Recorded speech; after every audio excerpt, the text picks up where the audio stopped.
Guys, this game looks awesome. I can't wait to discuss this game. There's not many times that I get this excited about creating a video because I think this game has massive potential. 0 Hour needs to be on your radar, and I'm going to get into all the details.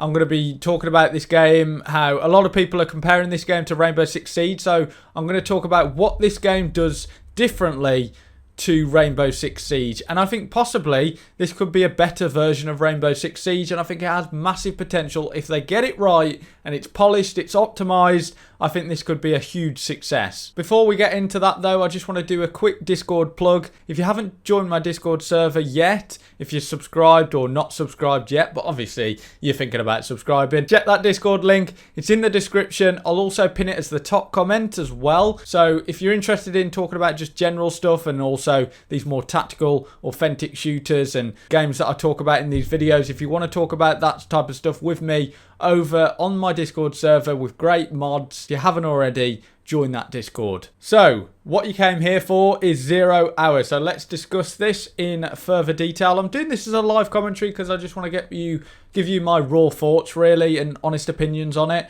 So we'll just read out the description from the Steam page. 0 Hour is a tactical first-person shooter with online team-based gameplay that takes place in a variety of fictional locations interpreted in Bangladesh with real-life scale and resource management. It brings a grounded, close-quarter combat experience to the game. This game is going to be a 5v5 game. It's going to have 3 game modes in the early access version. We're going to see TDM, Hostage and Bomb. So by the looks of things, what you've heard and also looking at the gameplay in the background, the screenshots as well, it's all looking quite similar to Rainbow Six Siege, and I've seen a lot of people comparing this game to Rainbow Six Siege, and a lot of people I've seen have been like, well, I'm just going to stick with Rainbow Six Siege because I can't see any difference between this game and Rainbow Six Siege. But I think this game is vastly different.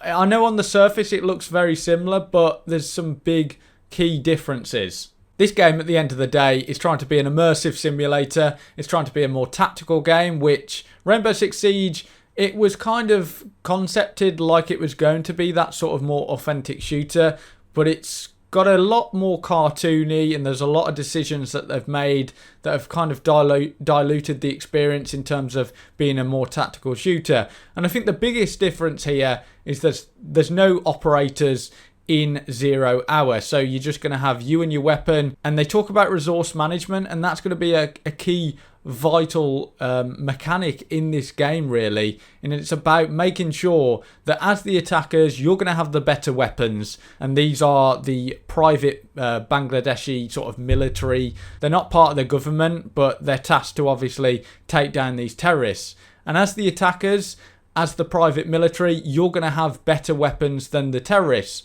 So you're going to want to make sure that you're communicating with your team, and you make sure that you don't give those weapons when you die. You drop those weapons, so you're going to want to make sure that the defenders don't take those weapons off you, because they're going to be able to use that against you in the next round. That's going to be massive though in creating a different dynamic to what we see in Rainbow Six Siege, which you can't pick any weapons up. You just spawn in. It's not really that. It doesn't promote any of that tactical gameplay. But with this, we're going to see a proper planning phase, which is a lot more advanced than what we see in Rainbow Six Siege. In Rainbow Six Siege's planning phase, it's a lot more simple. It's just like spawn on 3 different set locations. But with 0 Hour, you're going to be planning the whole thing. You're going to be able to plan the whole operation with arrows, and say you want to clear that room first, go into the next room, check if the hostage is in there or the bomb. It's way more advanced than what we see in Rainbow Six Siege. So again, if you're more tactical and you've got a team that you're communicating with, you're going to be so much better than the defenders who aren't communicating at all.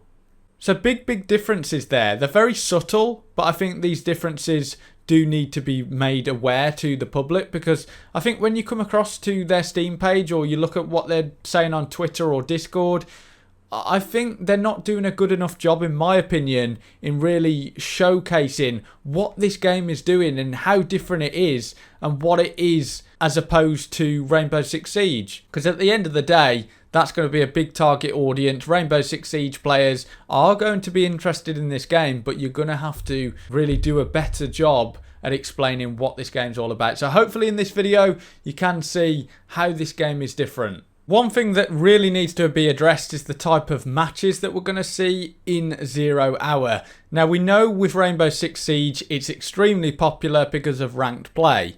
In ranked play with Rainbow Six Siege you're going to see copper, bronze, silver, gold, platinum, diamond and then champions. But here in 0 Hour they did mention the types of matches that we will see in the early access version, which consists of custom match, quick match and league.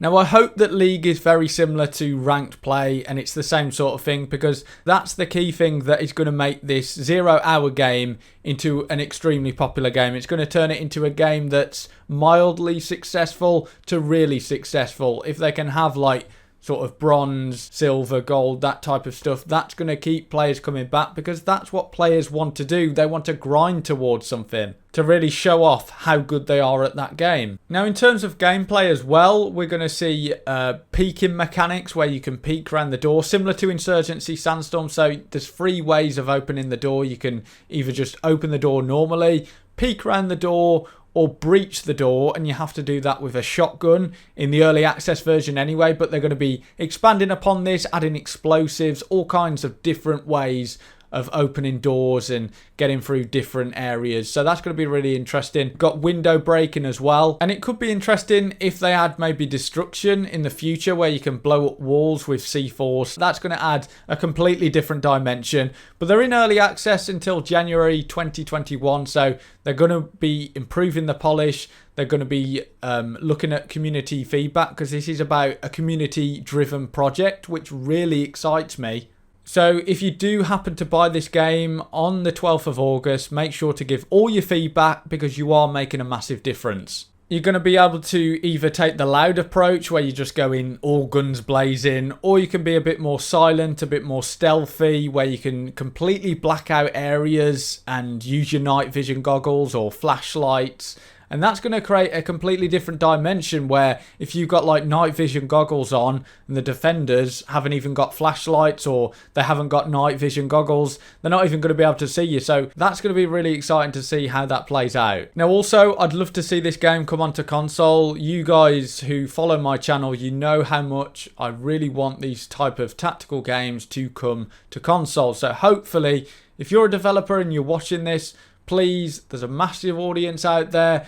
People have reached out to me and said, you know, they play Rainbow Six Siege because that's the only sort of mildly tactical game on those platforms. So they want to see these more tactical games. And this is very similar to Rainbow Six Siege on the surface, but very different in key areas. And it is an authentic hardcore shooter. But you've heard it here first, or I'm not sure if anyone else has said this, but I think this has massive potential. I think it has huge possibilities to be a massive game. We look at Rainbow Six Siege as like something as a reference point, really, pulling in 100,000 players every day. So these sort of 5v5 games, these more tactical games, they do have potential if they execute it correctly. If you enjoyed, make sure to drop us a like, subscribe. I'll also do a video talking about whether you should actually buy this game on release. I'll make sure to download that game, play it as much as I can, get my raw thoughts on it, and just get a video out talking about this game. Should you buy it?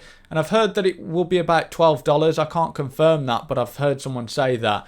But it will be a cheaper game than obviously your average AAA game. So make sure bell notifications are on all so that you don't miss out on a video. I also cover other realistic shooters. I've been pushing for Insurgency Sandstorm and the console release. I've also talking about Tannenberg and Verdun, games like that. So if you are interested in those more realistic shooters, be sure to subscribe. And also, like I've said, join the Discord if you want to continue this conversation off the platform. Until next time, have a good one.